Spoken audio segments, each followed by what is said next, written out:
we installed this ghost bike with the permission of the family of a bicyclist who was killed here in Quincy on September 8th. It was a crash that happened in midday. Mr. Wu, who died, was 86 years old, and it was the first fatality for a bicyclist in Quincy since Quincycles started nearly 12 years ago. So we're at the end of our 11th year. And it was a shock to our community, and we wanted to do something to recognize him, to give back to the family and comfort them if we could, and to create a ghost bike is one way that a bicycling community can do that. The significance of a ghost bike is that a person bicycling died near the location of a ghost bike, and it can be crash related, it can be illness related, but that someone died while riding a bicycle on our roadways. And it's meant to be a tribute to that person and their memory, as well as a reminder to people that when we're out trying to get where we need to go, that we have a mutual responsibility to keep each other safe. So Mass Bike is the statewide advocacy organization working to improve bike education and bike safety throughout communities across the state. And Quincycles here, we are a local Quincy-based organization working to improve bike education and bike safety here in Quincy specifically. So we have partnered with them to give away lights as part of their Lights Brigade campaign, and helmets, and we collaborate with them in education sometimes as well. Mass Bike has a fund that provides the ghost bikes for communities who have experienced a bicycle tragedy. I reached out to the ward councilor and the councilors at large and let them know of our intention, also the mayor and his chief of staff, and I heard back from support from the councilors at large, and we moved forward. As much as we would like this to be a permanent installation, they are sometimes transitory. We hope it will remain as long as possible, because this is, as everyone knows, I think, a dangerous area in Quincy for people driving, people walking, and people biking. I think that Quincy has come a long way since Quincycles started 12 years ago. We have a lot more bike infrastructure, and we have a lot more people riding, which is great to see.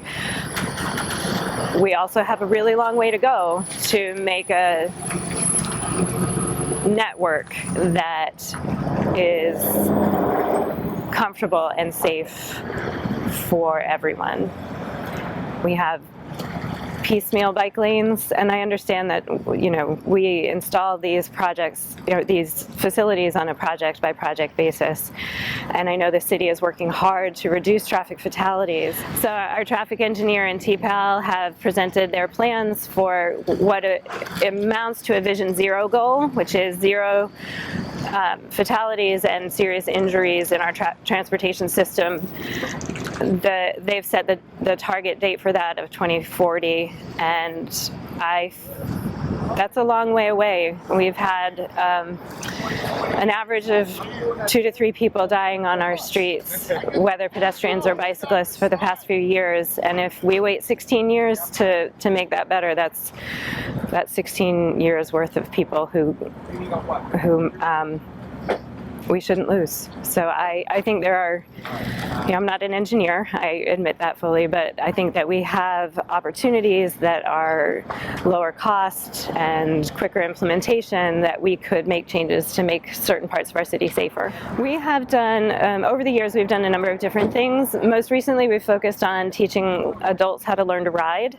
So this summer, we partnered with the city and the YMCA to offer classes in their parking lot for adults ages 16 and over who either never learned to ride or learned to ride and haven't in a long time and wanted to try it again. So we've offered that. In the past, we've offered aspects of the smart cycling curriculum from the League of American Bicyclists. I'm a certified instructor for the League and want to bring more bicycling education to the city for our kids.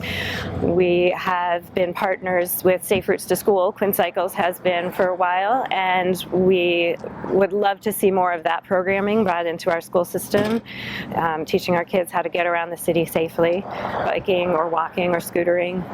And the city has hosted a number of bike rodeos for kids as well, and that is a great opportunity for both parents and kids to come and learn about safe cycling.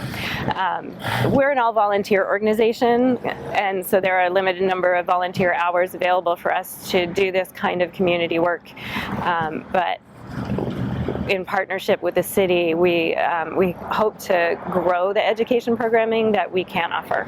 I do. So I have a lot of people ask me or tell me that they don't know what to do with these new bike facilities. They're not sure what it means to have a bike lane between, that appears next to a right turn lane at an intersection. And our driver education system is limited to when you first get your license. There's no continuing education requirement. So these changes can be confusing, and I appreciate that.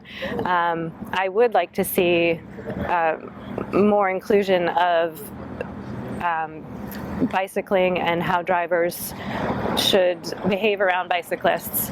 I think it's, again, as I said before, it's a mutual responsibility. It goes both ways.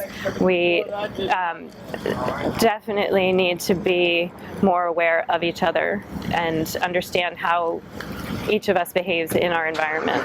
I think the most important thing that I want to recognize with this ghost bike is that these tragedies are occasions that create ripples of hurt on all sides in our community, that they are tragedies, and the city in its work recognizes that a lot of the time these things happen because of the infrastructure that we've built and an imbalance in